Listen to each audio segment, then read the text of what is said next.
Hello, Assalamualaikum dan salam sejahtera. Waalaikumsalam. Saya bercakap dengan salah seorang unit berinom pegawai polis daerah Kudat. Ya, nama saya Amira.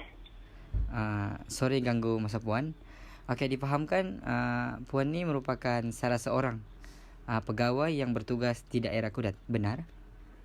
Ya, betul. Okey, saya ingin menemu bual Puan lah berkenaan dengan kerja Puan masa kini semasa peralihan pandemik kepada endemik. Okey, saya mempunyai beberapa soalan yang melibatkan uh, dari pandemik yang mengganggu prestasi kerja, dari pandemik beralih kepada endemik. Okey, kita lihat sekarang. Boleh saya mulakan? Sebelum itu boleh saya tahu saya bercakap dengan siapa? Maaf, nama saya Johan bin Hairi. Saya merupakan salah seorang pelajar yang belajar di Universiti Malaysia Sabah. So ini merupakan kerja kami, kerja khusus yang melibatkan kami perlu menemu bual pegawai-pegawai pekerja-pekerja yang bekerja di dalam sektor awam dan sektor swasta. So sekarang ni saya menginterview Puan lah sebagai salah seorang pegawai yang bekerja di sektor awam. Baiklah. Okey, kita boleh mulakan sesi interview. Okey, sebelum itu kita lihat sekarang pandemik telah beralih kepada endemik.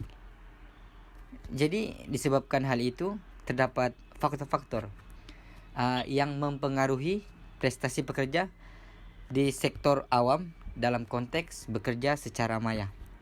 Okey, apa pendapat Puan berkenaan dengan faktor-faktor tersebut? Saya rasa faktor yang pertama ialah faktor arahan, iaitu semasa dan selepas penularan pandemik COVID-19, terdapat beberapa syarat yang membenarkan pekerja bekerja secara maya, iaitu bekerja dari rumah. Penularan COVID-19 ini yang melanda negara menyebabkan kerajaan membenarkan pekerja yang di bawah agensi kerajaan untuk bekerja dari rumah atas syarat dan peraturan untuk melakukan kerja-kerja harian dan separuh hari bagi tempo dan kesesuaian tertakluk kepada kepentingan perkhidmatan. Kami dibenarkan untuk melaksanakan BDR, iaitu bekerja dari rumah atas sebab tertentu, iaitu kerana kami telah mendapatkan arahan daripada kerajaan dan juga jabatan. Tapi bekerja secara maya ni ada juga kelebihannya, iaitu dapat meningkatkan prestasi kerja kami. Kerana bekerja BDR dapat merehatkan diri dengan bekerja dari rumah saja. Maksudnya bila kami bekerja dari rumah, kami juga boleh rehat. Okay. Boleh saya teruskan dengan faktor yang kedua? Boleh. Sila. Okey, faktor yang kedua iaitu faktor keadaan tertentu. Okay, dalam keadaan tertentu, contohnya semasa pandemik COVID, kami juga pernah bekerja ke pejabat bagi urusan kerja. Okay, ini memperlihatkan kami sebagai penjawat awam ni mempunyai tugas yang besar dalam kerja yang kami lakukan. Okay, kadang-kadang kami juga terpaksa bekerja secara atas talian, mengikut keadaan tertentu dan mengikut pihak atasan, iaitu bergantung jugalah kepada arahan pihak atasan. Ya, bekerja secara atas talian ni bagi kaki tangan penjawat awam mengikut keadaan tertentu mungkin memberikan kesan ke atas prestasi pekerja yang mungkin disebabkan pertukaran persekitaran kerja kaki tangan itu sendiri. Maksudnya sekejap kami bekerja di pejabat, sekejap lagi dalam rumah. Jadi faktor persekitaran yang bertukar tu tapi mengikut keadaan tertentu. Begitu. Betulkah? Adakah saya telah menjawab soalan dari pihak? Ya, sangat menjawab. Terima kasih. Itu saja? Ya, sama-sama. Itu saya dari Puan. Ya, itu saja. Saya rasa dua faktor pun sudah cukup. Terima kasih saya ucapkan. Maaf atas mengganggu masa Puan lah. So tidak apa. Saya gembira dapat membantu. Oke, itu saja Puan. Maaf atas jika terdapat sebarang kesalahan, tersalah cakap kah apakah sebagainya. So rasanya itu saja. Terima kasih. Good luck. Yeah. Selamat.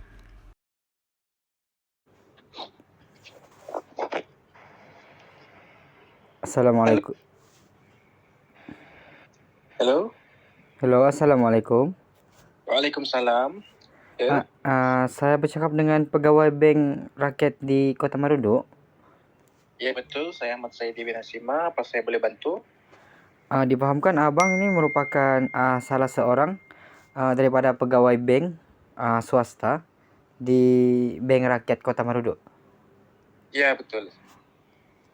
Saya mau interview abang lah berkenaan dengan kerja khusus saya. Boleh bang? Boleh, tidak masalah. So, teruskan pertanyaan. Maaf ganggu masa abang ya bang. Boleh. Oke, saya terus sajalah kepada soalan yang saya mau interview abang lah. Berkenaan dengan kalau kita lihat sekarang, pandemik telah beralih kepada endemik. Jadi terdapat faktor-faktor yang mempengaruhi prestasi pekerja di sektor swasta dalam konteks bekerja secara maya atau bekerja di dalam rumah lah. Apa pendapat abang berkenaan dengan faktor-faktor tersebut? Oke, di sini sebelum itu saya perkenalkan diri saya Ahmad Saidi bin Hasima sebagai pegawai pemasaran lah di Bank Rakyat Kota Marudu. So, berkenaan dengan soalan Nabi Johan, di sini saya melihat ada dua faktor lah yang mempengaruhi prestasi pekerja. Oke, faktor yang pertama apa yang saya boleh kemukakan ialah faktor persekitaran, dan yang kedua ialah faktor komunikasi lah. So untuk faktor persekitaran, memangnya kita kalau bekerja dari rumah ni siapa tidak mau kan, semua mau bekerja dari rumah. Tapi kita akan menghadapi beberapa risiko lah. Tapi dalam masa yang sama dia ada kelebihan dia lah. Bekerja dari rumah ni antaranya kita dapat mengurangkan stres apabila kita bekerja tidak terikat dengan masa.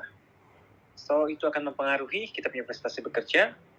Dan selain itu juga bila kita bekerja dari rumah ni, ia akan memberi kita lebih masa bersama keluarga. Hasil kerja itu akan lebih efisien lah, maksudnya lebih baik lah. So itu tidak bermaksud bekerja dari rumah itu lebih baik daripada bekerja daripada office. Tapi sebenarnya prestasi itu juga mempengaruhi persekitaran. Sama ada persekitaran rumah itu okey ataupun tidak. So andai kata sekitar rumah itu tidak baik, maka sudah tentu akan mempengaruhi prestasi bekerja. Tapi dalam situasi yang sekarang, jika kita lihat, kita sudah beralih kepada endemik. So kita dapat bandingkanlah antara dua segmentasi ini. Pertama, bekerja dari rumah itu sememangnya tidak sebaik bekerja dari office sebenarnya. Sebab apabila bekerja dari rumah, kita akan kekurangan peralatan lah. Contohnya kalau kita bekerja sebagai, contohlah saya bekerja sebagai pegawai bank, saya memerlukan sistem, iaitu saya perlu akses sistem, dan akses sistem itu tidak dapat dibuat apabila bekerja dari rumah. So saya perlu bekerja dari office, barulah saya dapat akses sistem. So itu antara risiko dia lah apabila bekerja dari rumah. So kita lihat prestasi memang akan berbeza lah apabila bekerja dari rumah dan bekerja dari office. Bekerja dari rumah, macam saya cakap tadi yang plus-plus tu, dia dipengaruhi oleh faktor persekitaran. Seandainya persekitaran itu baik, maka prestasi juga akan baik. Dan sekiranya faktor persekitaran itu dipenuhi oleh gangguan bunyi, oleh tidak kondusif. Ya, tidak kondusif, dan juga dipengaruhi oleh faktor-faktor fizikal lah, seperti bunyi-bunyi kilang ke. So itu akan mempengaruhi kita punya prestasi pekerja lah. Itu kalau dalam kategori persekitaran lah. Dan untuk faktor komunikasi pula, memangnya ini adalah juga cabaran sebenarnya, bukan dalam sektor pekerjaan juga, tapi dalam sektor pendidikan pun juga dipengaruhi oleh perkara inilah. Contohnya, contohnya majikan memberikan arahan menggunakan media maya ini sebenarnya sebagai pekerja yang tidak celik IT adalah sebagai satu cabaran lah kepada mereka. So mereka akan menghadapilah kekangan dari segi sukar untuk memahami arahan yang diberikan. Dan faktor komunikasi ini juga sebenarnya membebankan certain employment lah, sebab arahan daripada majikan kan biasanya kalau di office lah, contoh kalau kita dapat arahan daripada di office, kita akan bermesyuarat dan meeting lah. Kita akan berbincang berkenaan dengan satu isu itulah. Tapi apabila melalui secara maya nih, mungkin perbincangan itu dijalankan, tapi tidak sebaik yang kita berada di pejabat lah. Betul. Antara dua faktor lah yang mempengaruhi kita punya prestasi bekerja. So ada soalan lain? Terima kasih Bang. Rasanya itu saja soalan saya. Terima kasih untuk malam ini karena meluangkan masa bersama saya untuk diinterview dan minta pendapat Abang berkenaan dengan faktor-faktor tersebut. Oke Bang, terima kasih saya ucapkan sekali lagi dan maaf jika terdapat kekurangan. Itu saja. Terima kasih. Good luck. Oke, thank you Bang. Oh, ya.